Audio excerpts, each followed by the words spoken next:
You know, on a normal day, on a regular Adenike's day, I most probably would have stopped reacting to assistant madams by now. Take for example, Faces, Ndani TV's Faces. After I saw episode 1 and I reacted to it, and I saw episode 2 and I realized I wasn't feeling it, I just stopped. Do you get? I didn't bother with reacting to it, I just left it alone. Such would have been the fate of assistant madams. But they came on my Instagram page to call me Auntie Agbaya. Me, Amy, Agbaya. You see this show? We died here. Ewo. Ati toje bolo shalo o kuba ba ẹni tí ó bọ̀. Meaning we have entered the same trouser. We died here. Assistant madam. No, till the finish line. Let us talk about episode 5 of Assistant Madams. Oh my God! In Quentin Tarantino style. So when episode 5 started, it actually started on a good note because I saw 5 months later and I was like, oh great, we're starting afresh. We're just going to pretend as if the last 3 episodes did not happen. So I was like, oh great, 5 months later, let's go there. But no, it wasn't any better. First of all, the movie premiere, was it only ladies that were invited? Ṣé Ìgbàládògì náà shown?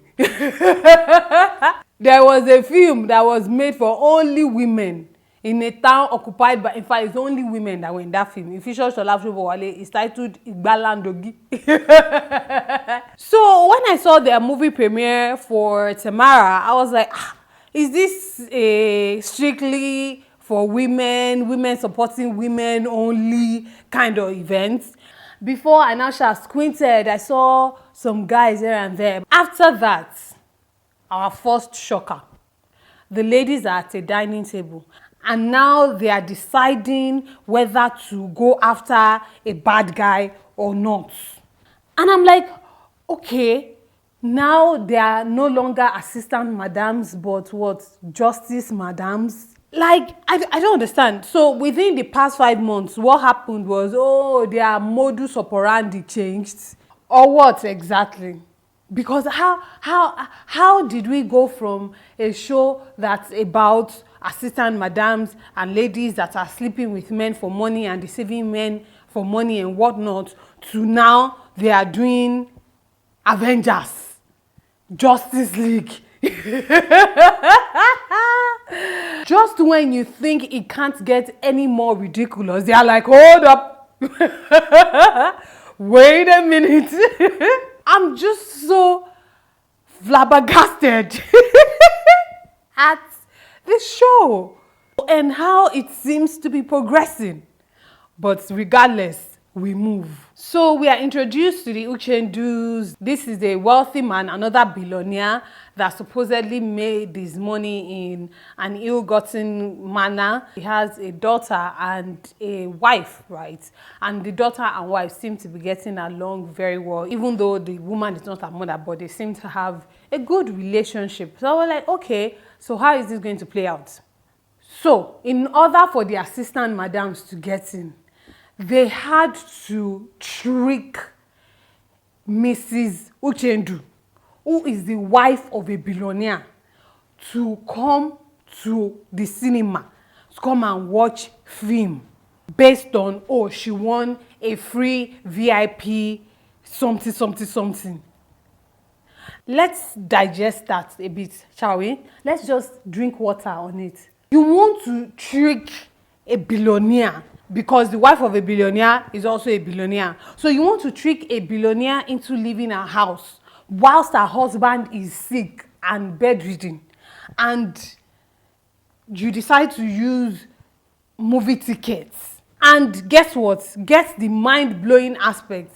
The daughter and Mrs. Uchendu did not wait for the call to land before they decided, oh, they are going to go. Even though they did not enter any contest, though. And you are a billionaire's wife. And we live in Nigeria where you get scam calls every other day. Are you guys seeing where the biggest problem of this show is coming from? And then once again, whilst we are still trying to digest that and work our way through it and just say, oh, it happens after all, Chioma once again has unrestricted access based on a flimsy story. She has unrestricted access to a billionaire, a bed-ridden billionaire. We are not stupid now. Oh, Sylvia, you know you're my girl. And I like you and everything. But the thing where you write for this script, you know, makes sense. The thing, we are not stupid now. Guys, no. The thing, enter. I don't even blame Sylvia for writing it. All the people that read it, they did. Unless if Sylvia wrote something and they shot something else. That one is a completely different conversation. But, cast script me. How is Tamara able to drive behind a billionaire's wife and the gate man is leaving their gate wide open, looking at her and allowing her to enter their compound? Like, I feel like throwing this thing. I've thrown my flaws away. Even me, regular human being. For now, because we are on that billionaire journey. Okru. Back to what I was saying. Even me, regular human being, person of it drive, enter my compound just like that, all in the name of, first of all, I will run. But no, that doesn't happen because guess what? We are watching Assistant Madams where the gate man is going to leave the gate wide open, allow you to waltz in right after his madam, and the madam is going to say, oh my gosh, I saw your movie yesterday. Come into my house to come meet my stepdaughter. And now guess what? We're all going to go out for drinks and go partying together because take it. I can't. So now, Chioma is the nurse that is taking care of this billionaire. And don't tell me that Sylvia's character established Chioma's background and she checked out and all that nonsense. Like, it just doesn't add up. So that is not even an argument I'm willing to consider. How is it possible that this man who has supposedly been sick for a while conveniently did not have a nurse attending to him up until Chioma showed up? Oh, Lord have mercy. Should we talk about the stripper? Should we talk about the stripper? Oh, Lord have mercy. No, should we talk about him? And now, the highlight of the episode is like they keep testing the level of ridiculousness. Guess what? This billionaire is suddenly going to change his will just like that. See, if he changes that will in favor of Chioma,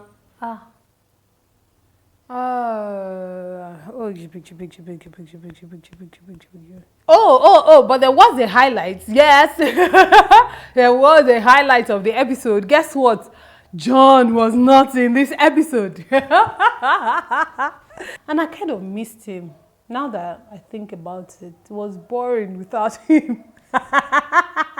Like, I keep telling myself that this show is going somewhere.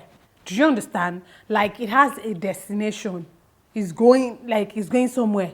But I cannot see a foreseeable end in sight. What do you guys think? Are you even still watching? I know a lot of you already potted because Skinny Girl in Transit is back and all of that. And quite frankly, I probably would have potted too, but they just had to. Oh, well, Killer Few, what do you guys think of this episode of the show? Are you still watching? Please subscribe to my channel. Skinny Girl in Transit is back, so definitely I'll be doing reaction videos for that. Yay! I already uploaded my reaction to the trailer for Skinny Girl in Transit Season 6, so go check that out if you haven't seen it. Yeah, and for more movie reviews and all of that, make sure to subscribe to my channel. Thank you guys so much for watching. I love you guys so much. Thanks for your consistent support. Yay to 30,000 subscribers. Look at us. Like play, we are growing wings and we are flying. Thank you guys so much for watching. I love you guys so much. I'll see you again very, very soon. You know how we do it. Remain in God and God bless you. Mwah. Bye.